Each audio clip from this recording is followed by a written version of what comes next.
Welcome back to my channel and Vyora academy. आज इस video में हम बल तथा गति के नियम का लघु उत्तरीय प्रश्न को आगे सॉल्व करने जा रहे हैं क्वेश्चन नंबर 15 से। क्वेश्चन नंबर 15, किसी पेड़ की शाखा को तीव्रता से हिलाने पर कुछ पत्तियां झड़ जाती है, ऐसा क्यों होता है? तो ऐसा इसीलिए होता है जब हम शाखा जो है उसको तीव्रता से हिलाते हैं तो उसकी गति अचानक तो बदल जाती है, लेकिन उसमें जो पत्तियां होती है वह जड़त्व के कारण अपनी पूर्व अवस्था मतलब वह पहले विराम में थी तो वह उसी अवस्था में बने रहना चाहती है। इसी कारण पत्तियां शाखा के साथ नहीं चल पाती है और वह अलग हो जाती है, गिर जाती है।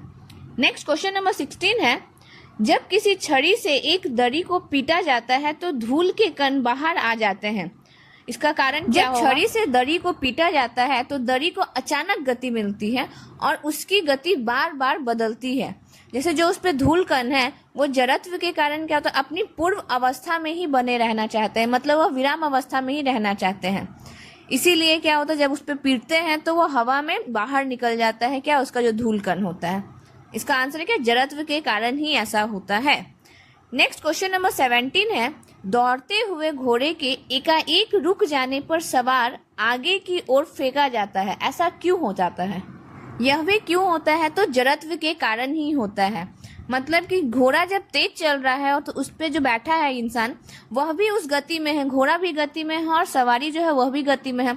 जब घोड़ा रुक जा रहा है तो वह विराम अवस्था में आ गया, लेकिन जो उस पे इंसान बैठा है, सवारी बैठा है, वह गति की अवस्था में ही रहता है और वह उसी अवस्था में रहना चाहता है, इसीलिए वह आगे गिर जाता है। क्वेश्चन 18, दरी खींचने पर उस पर खड़ा व्यक्ति उलट जाता है, ऐसा क्यों होता है? ऐसा इसलिए होता है जब किसी दरी को तेजी से खींचा जाता है तो दरी के नीचे जो सहारा है वो कौन सा बल होता है? घर्षण बल होता है। वो बहुत ही कम समय के लिए मिलता है, लेकिन दरी पर जो इंसान खड़ा है वह जड़त्व के कारण उसी स्थिति में रहना चाहता है।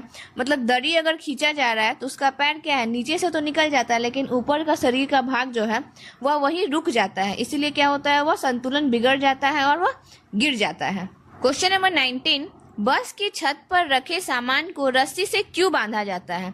तो बस पे जो रखा सामान होता है उसको रस्सी से इसीलिए बांधा जाता है कि बस के साथ ही वह गति करता रहे और सुरक्षित रहे। अगर बस गति में है तो सामान भी गति में रहेगा, अगर बस विरामावस्था में आ जाएगा तो सामान भी जो है वो भी विरामावस्था में आ जाएगा। इससे क्या है, वह सुरक्षित रहेगा।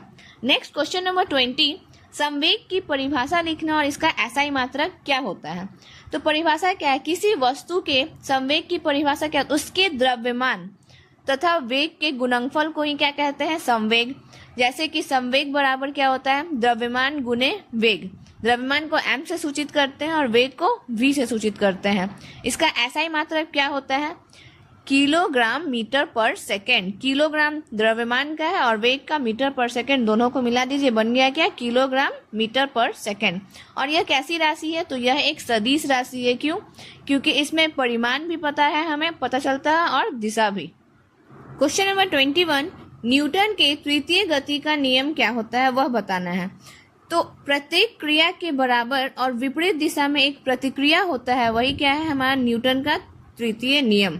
नेक्स्ट 22, खिलाड़ी क्रिकेट बॉल का कैच लेते समय अपने हाथ को पीछे की ओर खींचता है, ऐसा क्यों करता है वो? तो ऐसा इसलिए होता है जब तेज गति से आती हुई क्रिकेट बॉल खिलाड़ी के हाथों में पकड़ी जाती है तो बॉल की गति अचानक रुक जाती है। मतलब न्यूटन के प्रथम और तृतीय गति के नियम के अनुसार बॉल की गति में परिवर्तन होने पर खिलाड़ी के हाथों पर क्या होगा, बहुत अधिक बल लगता है।